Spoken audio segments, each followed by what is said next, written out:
Let's read this story together called Lonely. When the bell rang for lunch, instead of going to the outdoor cafeteria to meet Morgan like she usually did, Jessica took her lunchbox and retreated to the library. The rest of the school was rushing past her, relieved for a 50-minute break after the first day back from winter vacation, like she didn't exist. And today, Jessica really felt like maybe she didn't exist. She pushed open the swinging door to the library and sat at one of the tables in the corner. Nobody, not even Mrs. Garcia, the librarian, was around. The windows to the library looked out onto the cafeteria space. Jessica could hear kids laughing and screaming and chatting, eating lunch at the plastic picnic tables and enjoying each other's company. Jessica hunched down until her chin hit the hard wood table and groaned. She pulled her lumpy cheese sandwich out of her lunchbox and chewed awkwardly against the table, staring off into space.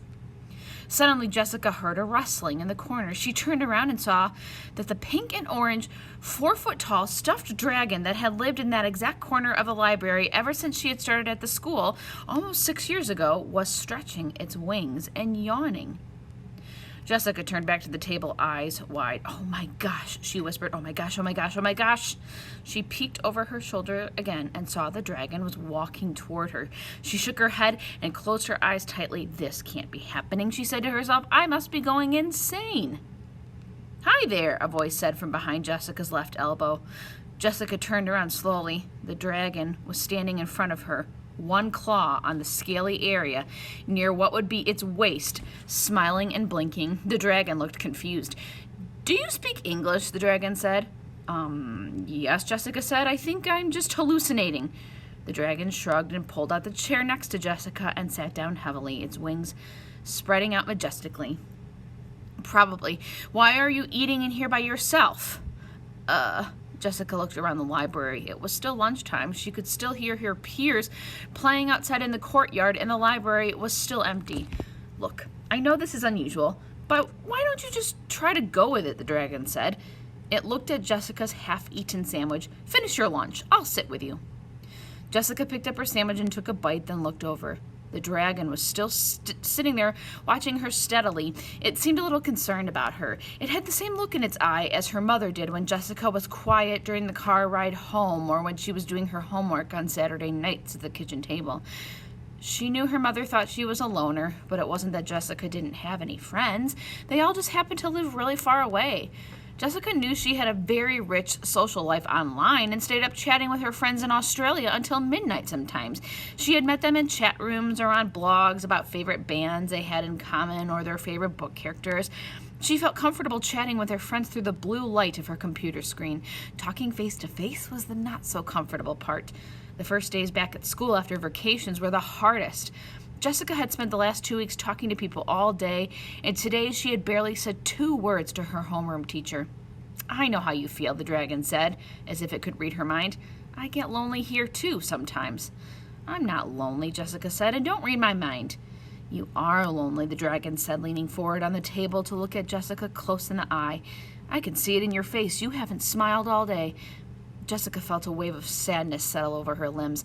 If a stuffed dragon could even sense her loneliness, she didn't even want to think about what the other kids in school thought of her. "Just say hi to someone today," the dragon said softly. "I promise they'll say hi back." The 5-minute bell indicating lunch was almost over rang. Jessica sniffed and felt her eyes well up with tears. The dragon obviously didn't understand how difficult that was going to be. When she looked up to say something, it was gone. Jessica looked around the room. The dragon was back in its corner, wings stiff and at the ready behind it. Jessica packed up the rest of her uneaten lunch.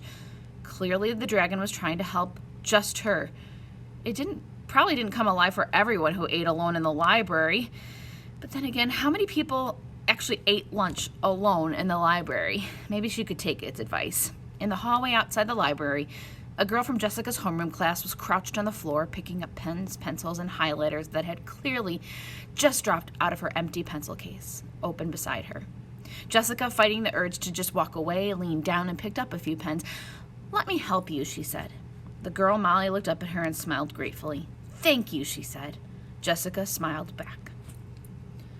Okay, we're going to go all the way down and skip to question 5. We're only going to answer question 5. What is the theme of the story?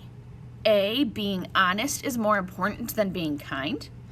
B, friendships with people far away are more valuable than friendships with people nearby. C, young people should spend more time by themselves than with others. Or D, a small effort at being friendly is all it takes to overcome loneliness.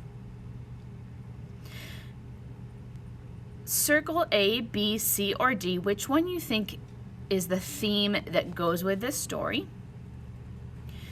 Once you have circled which one you think is the theme, you're going to go back up into the story and highlight three places in the story that support that theme. All right.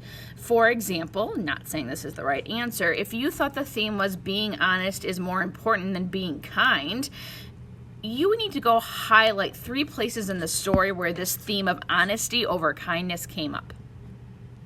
But again, you choose which one you think goes the best with the events of the story. Highlight 3 sentences or small passages that go along with that theme, and then you will be done.